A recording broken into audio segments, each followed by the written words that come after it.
வணக்கம்.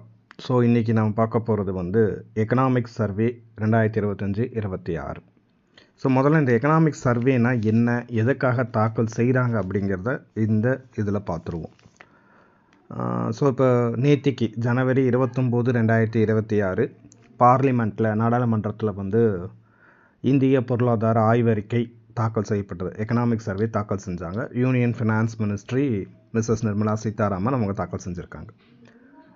ஸோ எப்பவுமே இந்த எக்கனாமிக் சர்வே பட்ஜெட் தாக்கல் செய்யறதுக்கு 2 நாளைக்கு முன்னாடி தாக்கல் செய்வாங்க. இது நார்மல் ப்ரொசீஜர் ப்ரோட்டோகால் படி பண்ணுவாங்க. ஸோ இந்த வருஷத்துக்கான பட்ஜெட் February 1, அதுவும் எஸ்பெஷலி முதல் தடவை இந்திய சுதந்திர வரலாற்றில் பட்ஜெட் ஞாயிற்றுக்கிழமை தாக்கல் செய்யப்படுவது இதுவே முதல் முறை.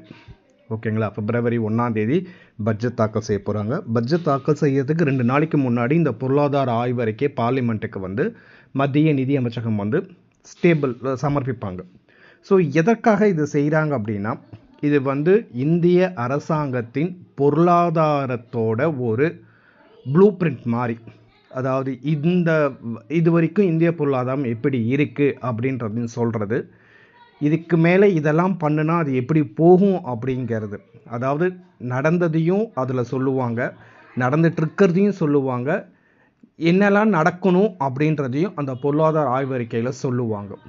அதாவது பாஸ்ட்டு, ப்ரெசண்ட்டு, ஃப்யூச்சர் மூணுத்தையும் மிங்கிள் பண்ணி சொல்லுவாங்க. ஒவ்வொரு சாப்டராக சொல்லுவாங்க. ஒவ்வொரு சாப்டர் இன்சென்ஸ் என்னென்னா,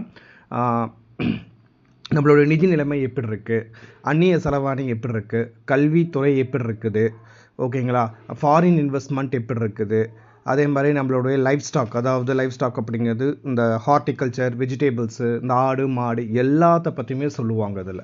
ஓகேங்களா? இந்த டைம் இவங்க ரொம்ப ஸ்ட்ரெஸ் பண்ணியிருக்கிறது செயற்கை நுண்ணறிவு, ஆர்டிஃபிஷியல் இன்டெலிஜென்ஸ்க்கு ரொம்ப இம்பார்ட்டன்ஸ் தராங்க. இந்த எக்கனாமிக் சர்வேயில் ஆர்டிஃபிஷியல் இன்டெலிஜென்ஸ் பற்றி ரொம்ப பேசியிருக்காங்க. ஸோ ஆர்டிஃபிஷியல் இன்டெலிஜென்ஸ் பற்றி அது இன்னொரு வீடியோவில் நம்ம பார்ப்போம். இந்த எக்கனாமிக் சர்வே பொருளாதார ஆய்வு அறிக்கை மினிஸ்ட்ரி ஆஃப் ஃபினான்ஸ் கீழே இருக்கிற டிபார்ட்மெண்ட் ஆஃப் எக்கனாமிக் அஃபேர்ஸ் தான் தயாரிக்கிறாங்க. ஓகேங்களா? எக்கனாமிக் அஃபேர்ஸ் அப்படிங்கிறது ஒரு தனி பிரிவு நிதியமைச்சத்துக்கு கீழே இருக்குது. அதுதான் இந்த பொருளாதார ஆய்வு அறிக்கை தயாரிக்கிறாங்க.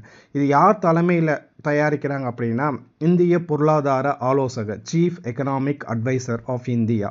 ஸோ ப்ரெசண்ட் யார் அப்படின்னா அனந்த நாகேஸ்வரன் அப்படிங்கிறது தான் chief economic adviser of India. அவருடைய கைடன்ஸ் கீழே தான் இந்த பொருளாதார ஆய்வறிக்கையை தயாரிப்பாங்க.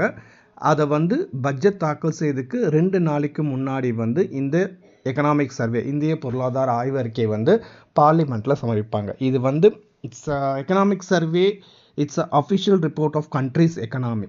ஓகேங்களா? ஒரு நம்ம இந்திய திருநாட்டின் ஒரு பொருளாதாரத்தை பற்றி சொல்கிறதுக்கான ஒரு அஃபிஷியலான ஒரு ஆய்வறிக்கை எக்கனாமிக் சர்வே அப்படிங்கிறது.